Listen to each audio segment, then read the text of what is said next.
Hello everyone, welcome to my YouTube channel Edu Multiverse. इस video के अंदर हम जानेंगे कि why software testing is so important. So welcome to the series of learn software testing in Hindi. इसके अंदर हम जानेंगे कि सॉफ्टवेयर टेस्टिंग इम्पोर्टेंट क्यों है। और जब जॉब इंटरव्यू में आपसे पूछा जाए ना कि सॉफ्टवेयर टेस्टिंग इम्पोर्टेंट क्यों है और क्या बेनिफिट है सॉफ्टवेयर टेस्टिंग के, ये आंसर आपको देना है। चलो स्टार्ट करते हैं और जानते हैं कि क्या आंसर देना है आपको। सबसे पहले बताती हूँ why software testing is so important. मैं एक रियल लाइफ एग्जांपल बताती हूँ आपको। इन 2011 उस टाइम बिटकॉइन बहुत सस्ता होता था। क्रिप्टो करेंसी की बात कर रही हूँ मैं यहाँ पे।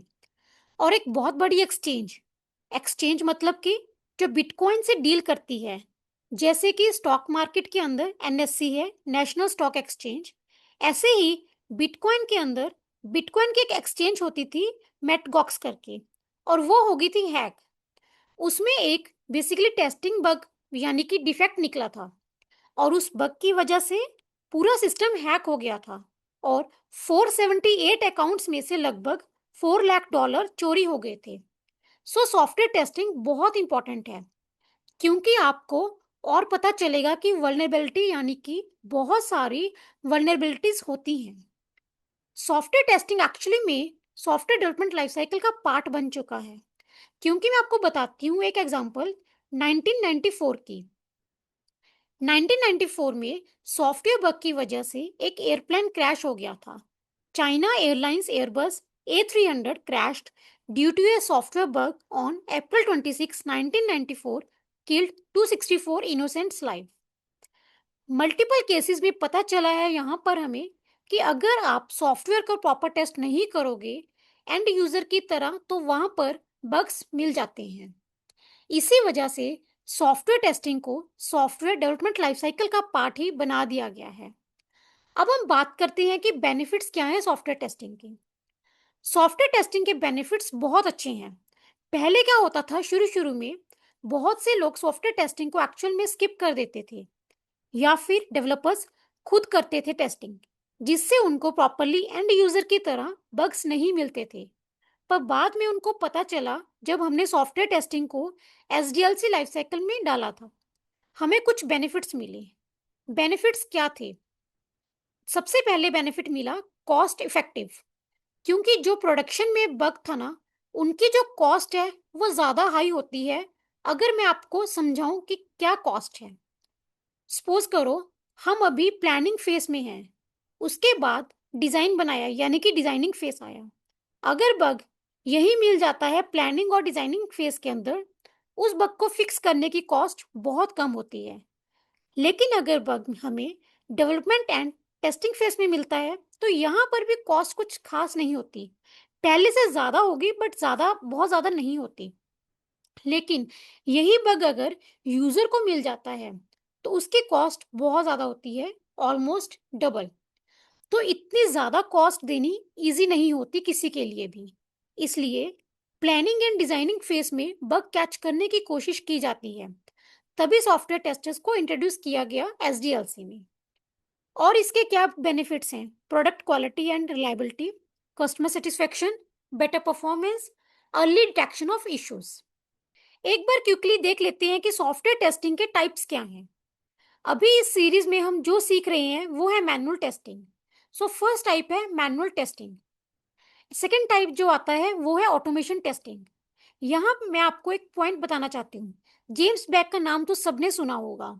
सॉफ्टवेयर टेस्टिंग के बहुत बड़े गुरु हैं वो एक सॉफ्टवेयर टेस्टर भी है, ऑथर भी है, ट्रेनर भी है और कंसल्टेंट भी है। उनका कहना है कि सॉफ्टवेयर टेस्टिंग में दो तरह के सॉफ्टवेयर टेस्टर्स हैं। एक है सॉफ्टवेयर टेस्टर्स जिनको हम मैनुअल टेस्टर बोलते हैं, और एक है स्किल्ड सॉफ्टवेयर टेस्टर्स जिनको हम ऑटोमेशन टेस्टर बोलते हैं। एक्चुअल में है तो सभी सॉफ्टवेयर टेस्टर्स, बस डिफरेंस है स्किल्स का। इसका मतलब है ऑटोमेशन टेस्टिंग वालों को भी मैनुअल टेस्टिंग के सारे कॉन्सेप्ट्स पता होने चाहिए। अगर उनको कॉन्सेप्ट्स नहीं पता होंगे, तो वो बहुत सारी चीज़ों को मिस कर देंगे। मैनुअल टेस्टिंग को जनरली डिवाइड किया जाता है white box testing, black box testing and grey box testing में। उसके बाद functional and non functional testing में डिवाइड किया जाता है, जिसको हम प्रॉपरली हमारी आगे आने वाली वीडियोस में डिस्कस करेंगे। लेकिन इनसे पहले जो हमें समझने की जरूरत है वो है levels of testing. Even SDLC यानी कि सॉफ्टवेयर डेवलपमेंट लाइफ साइकिल समझने से पहले हमें पता होना चाहिए कि क्या वो लेवल्स हैं यहाँ पे सॉफ्टवेयर टेस्टिंग की जाती है। कौन से ऐसे 4 लेवल्स हैं?